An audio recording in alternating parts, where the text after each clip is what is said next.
Hey everybody, Tava Baird here, and welcome back to the Metaphysical Musings Podcast.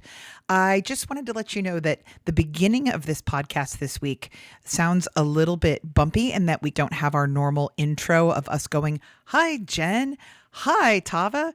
We just start talking, and that's because we had already been chatting with each other, following up on some things at the beginning of the podcast, and so the recording is a little funky in that it came up across in pieces. But this week's topic, we are following up on the eating of the elements and moving into a really interesting discussion on finding your own divinity. And so this is going to be part one of, I don't know how many parts, but I just wanted to welcome you here. And don't be surprised when instead of saying hello, you simply hear me and Jen start speaking. Hope you guys are having a wonderful day, and thanks for tuning in. And the eating the elements turned into its own 3-part podcast. But then there was like another 2 pages of stuff that he said that I know we said we wanted to dive into. Yeah. Or we can start anew. Our lovely Seraphim has been talking about, he's been chatting with me quite a lot lately about becoming a deity. The becoming a deity was a neat topic, and it's shifted my perspective this week. It's interesting because one of the things that I realized that he had started talking about in that I came across again when I was looking back to try and figure out the ideology of this whole power of story thing and how all of this came to be and how we were talking about it. And something he said in that was echoed in something he said in that section that we didn't get to yet. Okay. About how, like, when you create, so when I sing, it creates an actual environment. Yes. And then he was saying, yes, but it doesn't stay the same. It grows and merges and changes. And that was one of the things he was talking about. He said something about that in that section too. And so I thought that was interesting. And so we can, just put all of these things out there and see what happens, see what he thinks is most interesting. But I thought it was really interesting, but that theme was coming back again. The idea of when we create something, it's not a static thing that's just there. It is, I created this space and it's out there. But I got the sense that it was like once other people start interacting with it and engaging with it and visiting that place, that the interactions with that energetic thing that we've created now shape it and change it and grow it. And that might be another potent part of our preparation for the fertile ground gathering too. Yes. Here's what he said during eating the elements. All right, I have something.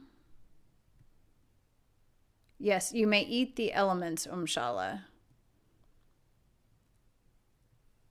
And it is all right to manipulate reality in order to heal yourself. So much of what is material may be replaced with its energetic counterpart. Boy, I did not remember this part. Because he said, when you hunger, you may ask, is it truly the needs of the body or the soul? You have consumed enough with your eyes and ears and tongue and nose and skin in this lifetime to recreate that energy yourself, to be its genesis. To be precise, you yourself are generating nothing. The energy is already there in the flow. Manipulate it into a new purpose, a new form, such as an artist moves the paint from a bottle to canvas or unspools the thread to weave it into cloth. During this time, you feel you can control it, but at times the paint will drip or the thread may tangle. Be open to these new paths that you perceive as flaws. They are doorways into possibility sent from the flow of the divine. And when you have quote unquote, finished your art, know that it is not finished, for others will view it and add their own energy and perceptions that may evoke longing or irritation or joy, warmth or cooling sensation, desire or repulsion. And in the mixing of what you molded with the energy of others, your energetic creation becomes more fully a thing. Now, this is the part where you started singing and he started reacting to it. And how do we direct this flow? With thoughts. Thoughts are tools, just as you use a hammer and a nail. See her as she sings and moves the impulses. The divine thoughts being sent through mix with the singer's energy and produce movement and tones. And those tones are now creating an entirely new space. But then what is that space? Mixes yet again with those who listen, creating change, a reaction in the viewer and listener, to smile or to weep or to heal. And then that energy creates yet another space for the listener to inhabit and perhaps share. Vibration and intention,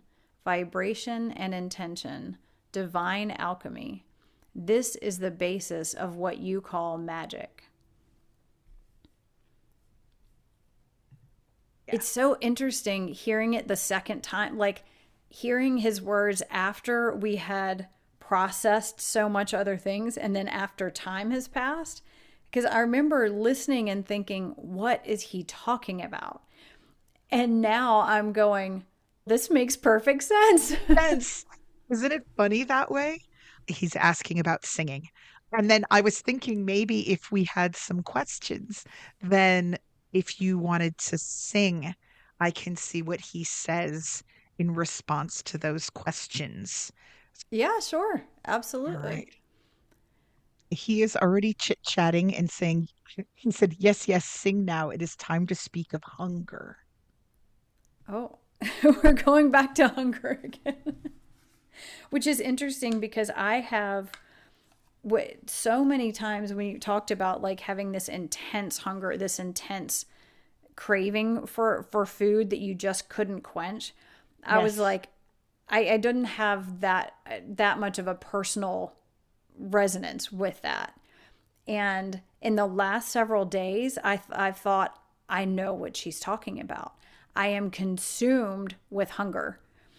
And I realize it's not it's not a physical hunger that I need. But I was like, this is so odd because all the time that you were talking about it, and I was like, I don't really so much have that in that way most of the time. And then I was like, well, now that's coming up. Okay, so it's time to sing. I will Hunger sing. and Divinity, yes. Is there any sort of thing that Samael would like me to use as my focus for the singing, or just do what I usually do? Do what you usually do. Okay. All right. I will switch mics and we'll make sure everything is set up. I'll be the polite one, please. It's like, enough yapping, just sing. And he just said, I said, I'll be the polite one, please. And he kind of smiled and he went, kind of blew a kiss. Guess that's a please, or he's apologizing for being direct. I don't mind his directness.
Whew.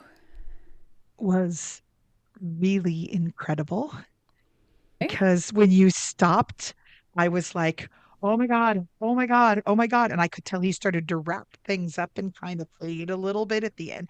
And I think there's more to come through. Yeah, and I mean, if it would be helpful while it's on the same train, I can keep singing. I tend to just like I could go on and on, but I'm like, Can this is a podcast. I don't know, not a concert. I don't know how long people want to listen. I didn't want to exhaust you.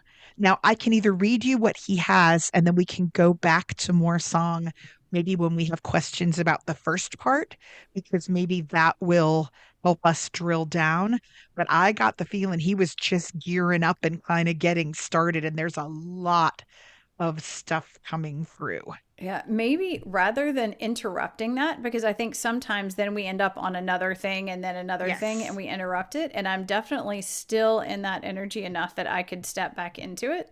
So let's I do can it. just switch stuff and I'll just Oh, that would be I'll just keep incredible. going. That All would be right. incredible. If I could get like Sure. another 5 minutes, I think this is going to be really interesting. Wow. Yeah, that was so interesting. I started to say I woke up when I sort of came to, really. I opened my eyes and I was facing a completely different part of the room than I thought I was. Like I was not at all where I thought I was in the room. So, all right, I will tap right back into it then. Like he just said, she spins like a dervish now, but slowly. Yes, thankfully more slowly, and I'll know that But I could don't spin the that way. dervishes whirl around to disorient themselves so they can reach sort of an alternate state of being? Yeah, I think it creates this. What I would imagine is that it creates this sort of vortex and places them in an altered state of consciousness to be able to access these other states. I'll have to tell you about hedge riding when you come back. It reminds me of a story Oh, interesting. All right, about hedge witches. I will switch gears here again. All right. Thank you so much. Sure.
I would like to thank you for that. Absolutely. Um, you That know was how we had interesting. a lot to go. It was, I was in a fully altered state while you were doing that. I'm going to have to go back and listen to those songs again because holy cow. It's like a whole different door got swung open during that. Oh boy. And I feel like, we were just sort of starting to get through eating the elements, and then there was so much more there. This is its own thing. Would you like to hear it? Buckle in, campers. Here we go. Hunger and divinity. For what do you hunger? The body has limited needs. To be a true deity is to join with the divine flow, who subtly adjust the stream, not exert control. And then he says, how long must I wait for my blessing from you, eh? Why do you think the energy only goes one way? Direct the flow with thoughts or what you perceive as thought. What is it you crave? Connection, remembering, a joining with the whole. I think this is the first time I've ever heard Samael talk about drive-through windows. He's clearly been at one with me multiple times because he says, is the food at the little windows nourishing? Was it made with love, with directed healing? No, it feels soulless and sits heavy in the belly. You feel a dead thing after it is consumed. Dead because the energy was not directed well at the taking of the life, the forming of the loaf. Your kitchen is a temple meant to feed the soul. Work your magics there.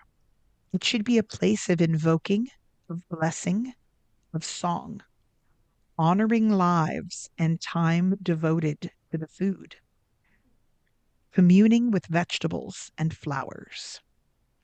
You have got air quotes for this one, you have an inner kitchen as well, an inner hearth.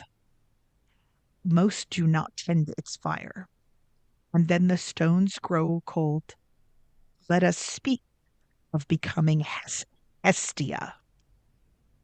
Hestia is, I believe she's Greek, goddess of the hearth. And that was where your first song ended. And I'll talk a little bit about hedge writing later if I remember, for all those hedge witches out there. Then you started to sing again, and he went back to it. Hestia, let us invoke her and others like her. You say, what must I do in these troubled times? Where must we gather? To what shall I look? In the day, march and raise your voice, but at night, immerse yourself in sacred darkness. Tend to your home fires and heat your cauldron. Invoke Dagda, father of creation, or the countless goddesses whose bellies reflect the iron. Heal yourself and move closer to the flame of remembering. Invite others for bread and the teas of medicinal plants. Keep the stories alive and sing to each other. This is important, Umshala. This is important. It is time to stop saying, I have no worth. I have no power. For in your unincarnated form, you are just as much of a power as I am, worthy of invocation, as mercurial as the gods themselves. They do not apologize for their emotions, and neither should you. When you are hungry beyond what the body needs, ask yourself, what sort of goddess or god am I? What do I rule? What are my attributes? How far can my power reach? The great lie of this world is that your boundaries are close. They extend far and wide, Umshallah, far and wide. Have the audacity to expect that the reach of your love is great. If one man can drive a world to war, so can one woman gather it back, heal at night, and extend it to others in the day. I challenge everyone who hears my voice to create an altar to themselves, to include themselves in what is God and what is nature. Clothe yourself as you would feed and clothe one you would pray to. Imagine yourself as boundless as an angel and straddle worlds. Wow. It was some song of yours, Jen. Yeah. Well, I was thinking he said something like that. One of the last time, and it may be one of the last times I sang in the last podcast where we were together, about your body is a temple. I say, or something that's like that you are the gods. I'll have to look and see what he had said because it was the precursor to this. Yeah. Yes, I think I remember that.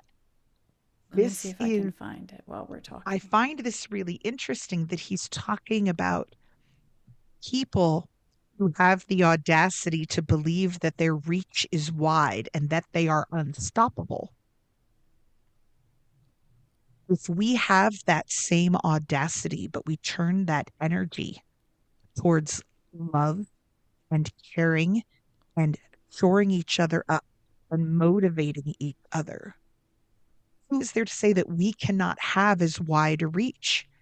I mean, I tend to think I restrict my own thinking so often. I think, and I'm so grateful for every time somebody reads a page of one of my books. I'm so grateful every time somebody looks at a painting of mine and likes it. I'm so grateful whenever somebody says they enjoyed a podcast. All of that is true. But it doesn't mean that I can't also think my work is worthy of being spread across this globe beyond my village, beyond my city, beyond my state. And if all of us who are trying to lead a path of a life that heals have the audacity to think and dream that our reach will be big, huge, that we are unstoppable. If we can remember and convince ourselves that what Samael says is true, that we are just as worthy and our work is just as worthy of invocation and praise as these deities that we tend to look up to, what will stop us from changing the world?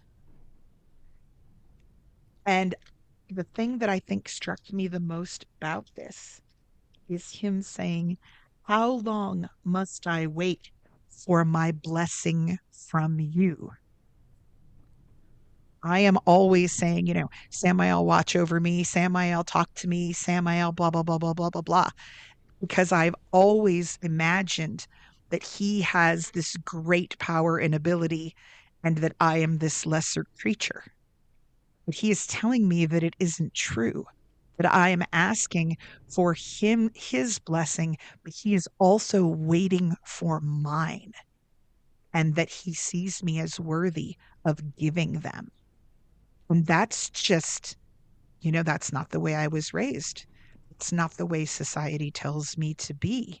We talked, we had that entire episode on Lilith and Worth.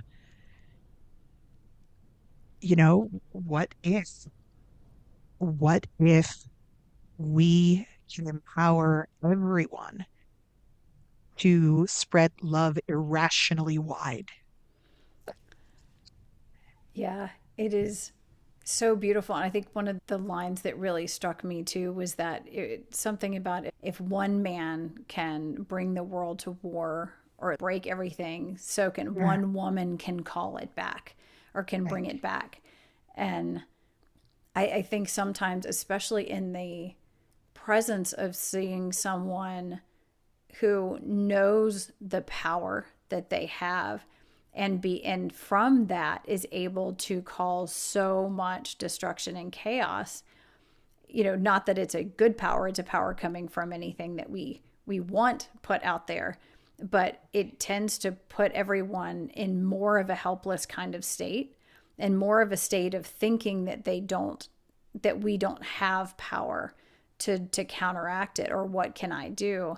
And I think listening to him say, we need to view ourselves as having that kind of power, only the power would be so much greater because it would be tapped into the truth and the love, and the unity that is at the core and essence of everything.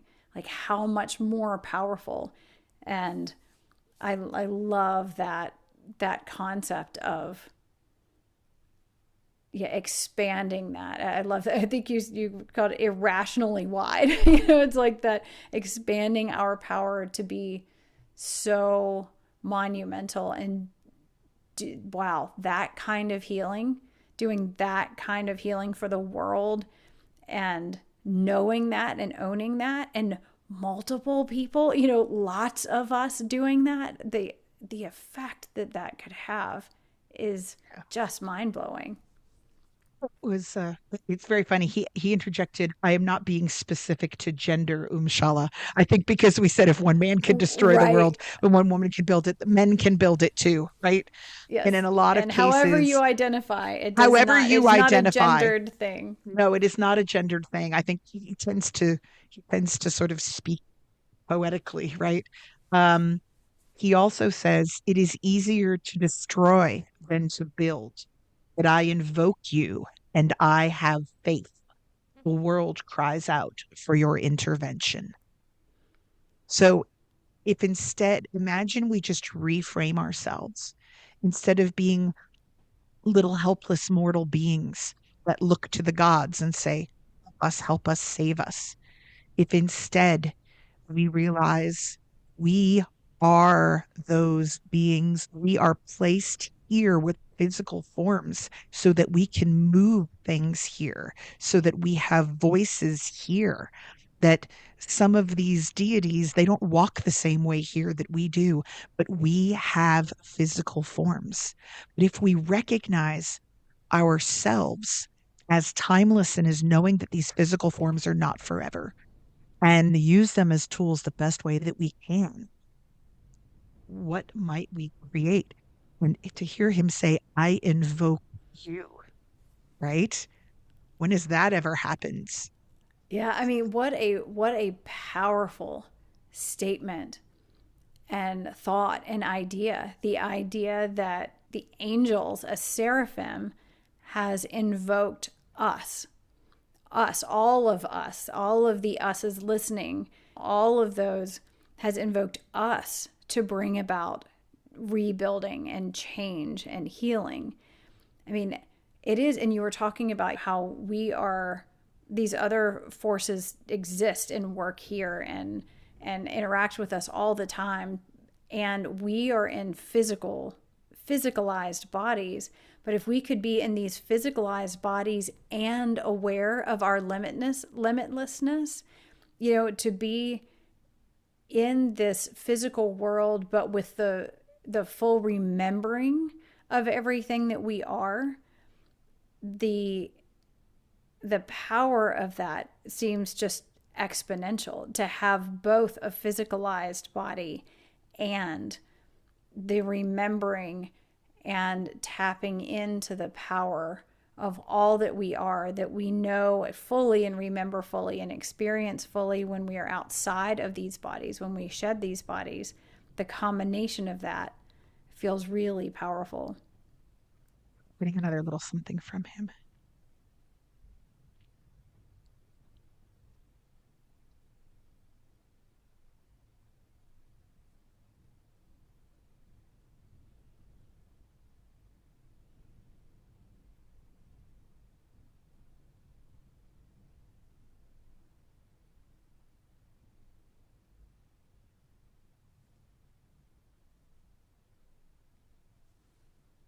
He's talking about himself a little bit.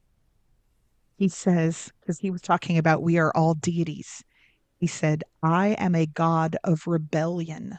I am a god of union. I marry those lauded and those demonized in my existence. We are all children together. And if you think about Samael in the traditional stories, he is a seraphim, but because of his association with Lilith, there are those who saw him as a demonic presence, right? So you have sort of those, you have these two ideas, those angels that are praised and lauded as being perfect and pure and beautiful, and those that are demonized and told that you've done wrong.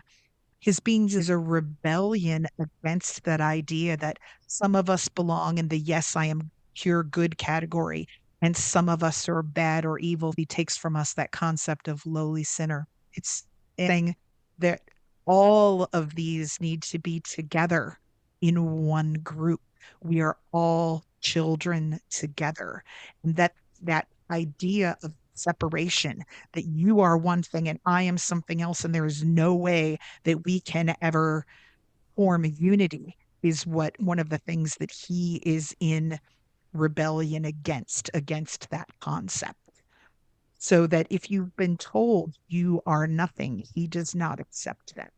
If you have been told you are everything at the expense of others, he does not accept that. He is a God of rebellion against division. He wants us to remember that we are not divided at our core, that we are all souls struggling towards a unification. We just don't remember it while we are on this earth. It's interesting. I heard someone talking about, they were recounting again something someone else had said, and I can't remember where this originally came from, but it was this concept that if we think of like the world as like a pie, and that we start out when we're out at the crust, like kind of spread out all around the crust, we're thinking, I am Christian, I am Buddhist, I am Jewish, I am whatever. It's like I am all these different individual things all spread out, but that, you know, our existence and who we are and the truth of all of it and the truth of all of the religions and all of the different beliefs and thoughts is that as you move closer to the center, and at the center of the pie, you realize we're all actually one. We're all actually tapping into the same source. The heart of all the religions, the heart of all the belief systems, really in essence is that unconditional love.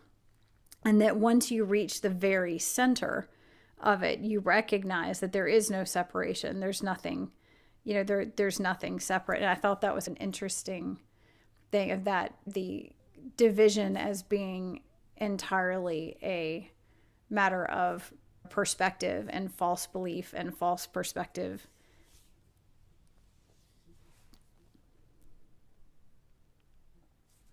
He is talking a little bit here. Yes, when you were just talking there, he laughed and said, "Do you not realize you have been both male and female and loved them both?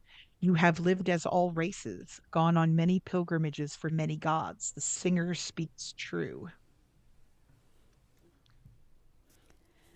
I was looking back at what he had said the last time that we had gathered, and it was after the first song that I had sung, and he had said, "Where are your sacred spaces? The energies of earth birth many, but you too wield energies that can be utilized to shape and welcome. If the temples and churches do not welcome your practice, go to where you feel the ancestors build a path, build a circle, welcome the birds and plants, build an altar. You do not need walls. You need nothing save your voices, your presences, and your bodies. Combine the human arts and carve a place for the sacred to dwell. Tend it. Tend yourself. Your body is a temple. I say your body is a vessel for the gods, and you, child, are one of them. And I think so it reminded me of that when he was talking. And then I was thinking, I'm not sure I had really, like, reading into that now with what he was talking about. I wasn't necessarily thinking build an altar to myself as a goddess. I wasn't really interpreting some of those things.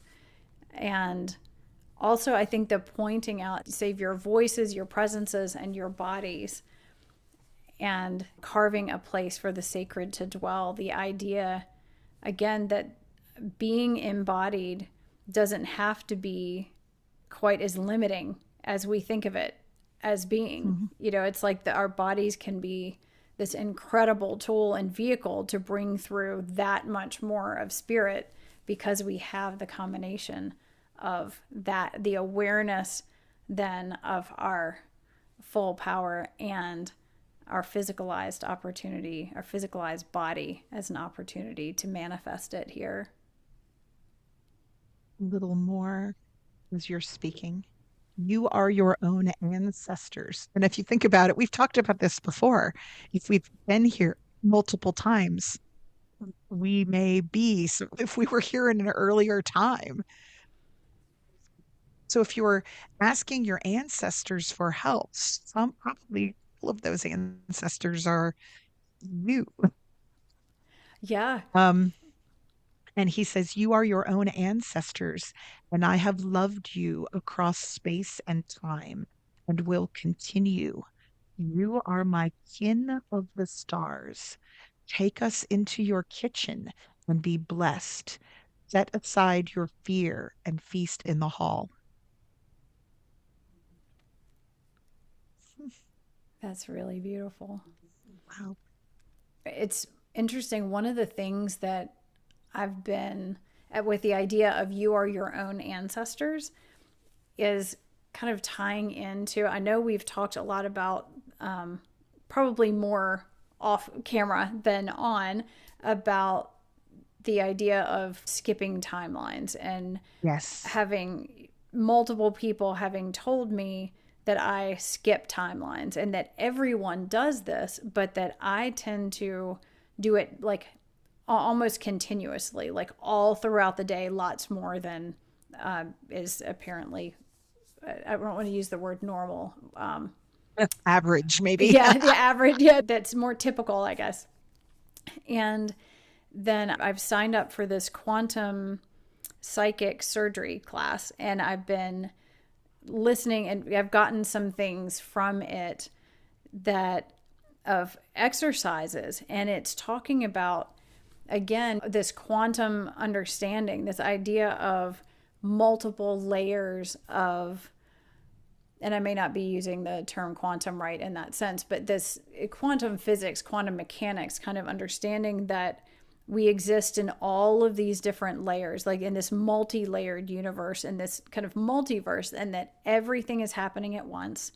And because time isn't linear, and I know we've talked about that, and that we can kind of skip into and access the us in all of these different realms, and access the us that already knows the answer, the us that's already figured it out, or the us that has, that maybe where the disease that we're dealing with never manifested in that lifetime. And it's like having all of these parallel lifetimes where all the different possibilities of any sort of decision, any possible outcome, it's like all of them are being played out. And that we can tap into those for guidance and for healing and direction. And I know I've had several people say that, or that one person in particular, that they saw like my future self standing there with me, and also like an ancient self that was also there. And it was like, I don't understand. I don't usually see like your present or your future self and your past and a past thing all there together. And the past was Samael kept saying ancient, like older, older, older, Yeah. older, before, in the time before man had names for gods or something, I think is something that he said. And so when I think about it as not a linear thing, but that all of these lifetimes are concurrent and they're all happening just in different levels of reality, we are our own ancestors in multiple concepts, where it's not like they came before us and so it's like, oh, we used to be them, but that we actually are living in and tapping into, when we're tapping into our ancestors, it could be past ancestors or future ancestors in our kind of linear thinking.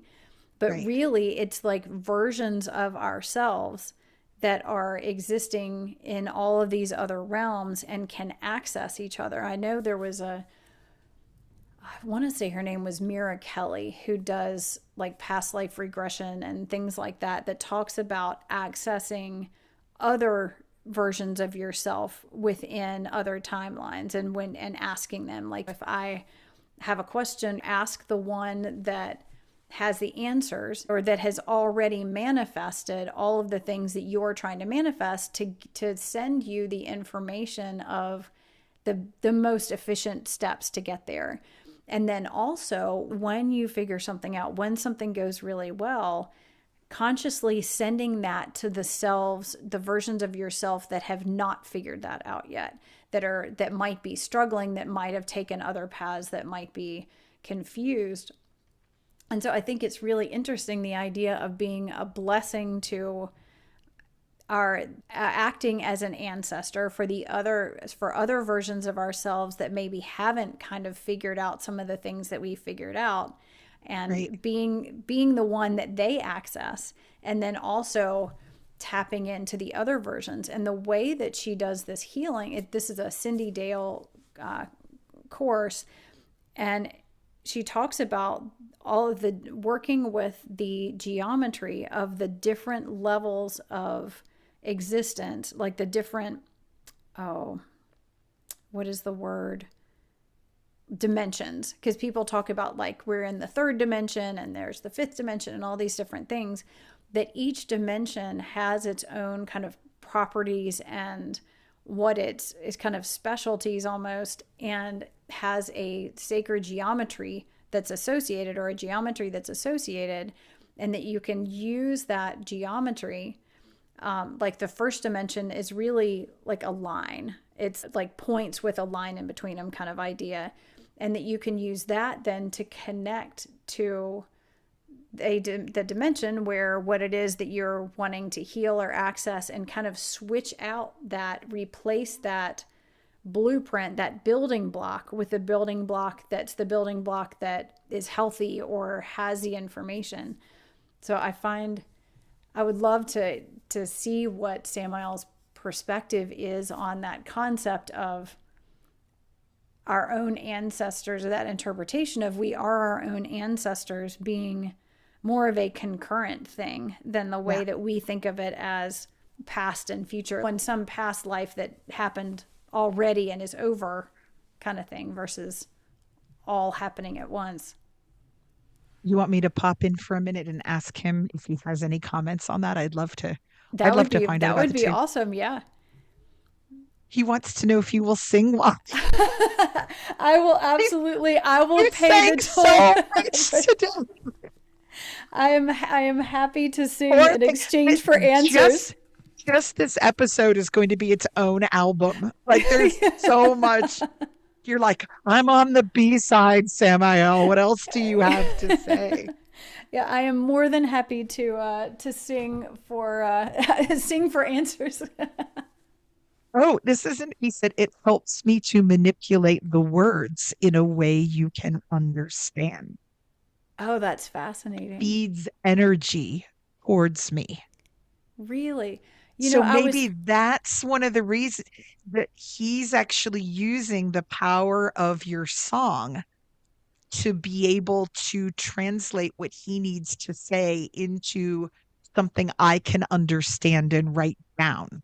That's fascinating. So he's like asking you for fuel to do what Yeah. he needs to do. Wow. He just Yeah. said she builds a space where we can speak. And then he laughed and said, "It is not selfishness, Umshala." Would you That tell is me if it was? He just goes, "No, no. no." Oh, I love that. Yeah, so I'm So now honored we know why to the song, why one of the reasons why the singing is important. But I also enjoy it. He said, Well, I think, yeah, I that is really, and it adds more understanding to the things he's been trying to tell us about the song and the story and these things, creating a platform on which people can build and do their work, creating these environments. That's how this is working. It's helping to yes, create the the platform, the space where. environment, the space. Thank you so much for joining us this week for the podcast. We will continue this conversation next week as we continue with stepping into your divinity.